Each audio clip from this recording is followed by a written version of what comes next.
Good morning, Alister. How you doing? How is it going up there, up in Taree? Look, it's wonderful. It's 30 degrees again today. The river's blue.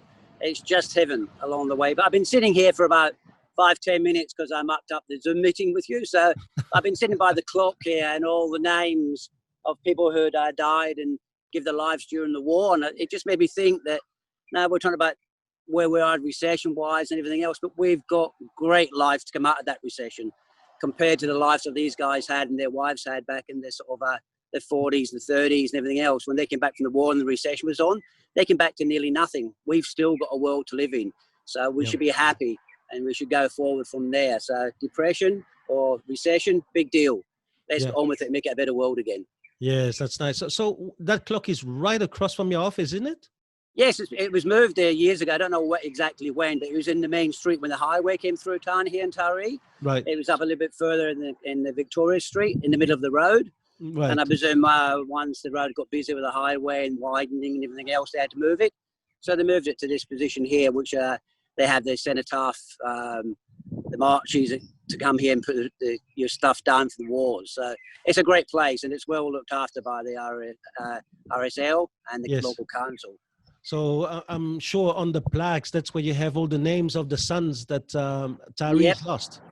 If you can't see behind you, but there's 1, 2, 3, 4, 5, 6 statues with names on it: Moy, Moore, Montgomery, Ritchie, Slater. There's lots of them along the way. They gave their lives for us during that time.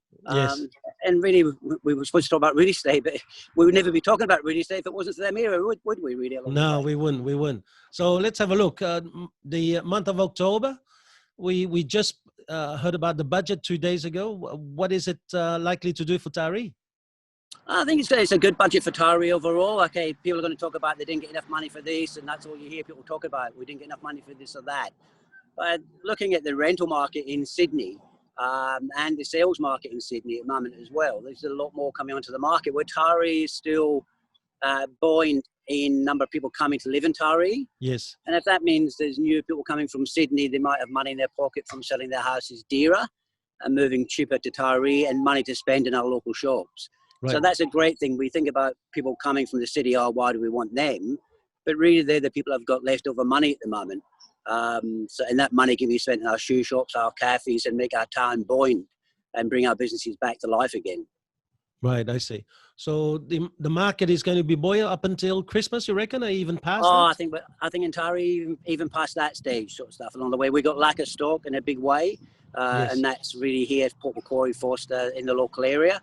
So our biggest thing at the moment for real estate is to list houses for people who want to move downsize or upsize. The biggest sale this week in Taree was 1.6 million.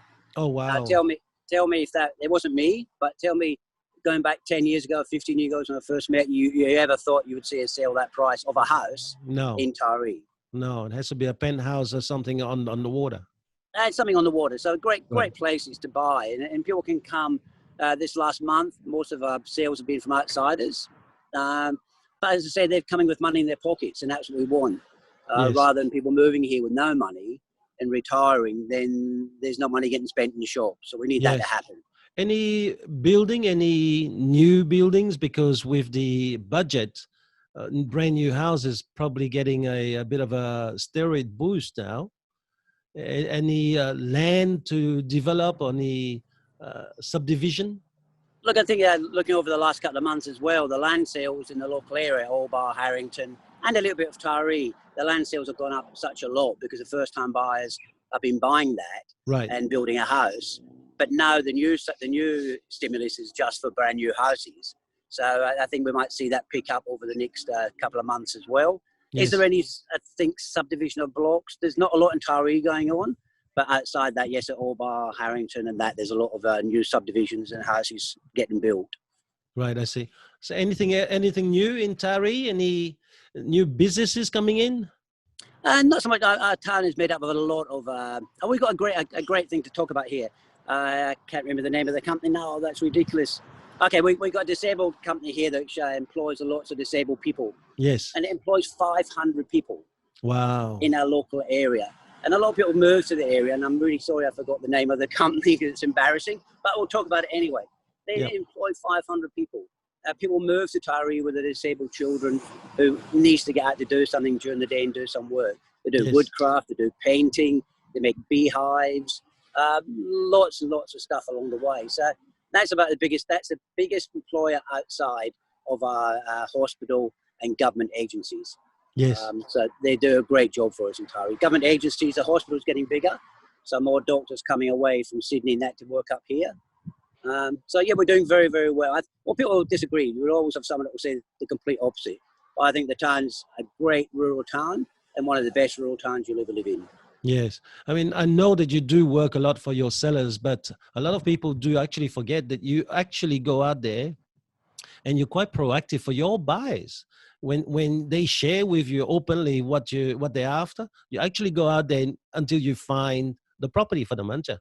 Well, I think we've always done that, but it's never been seen because just the market's had lots of things on the market for sale.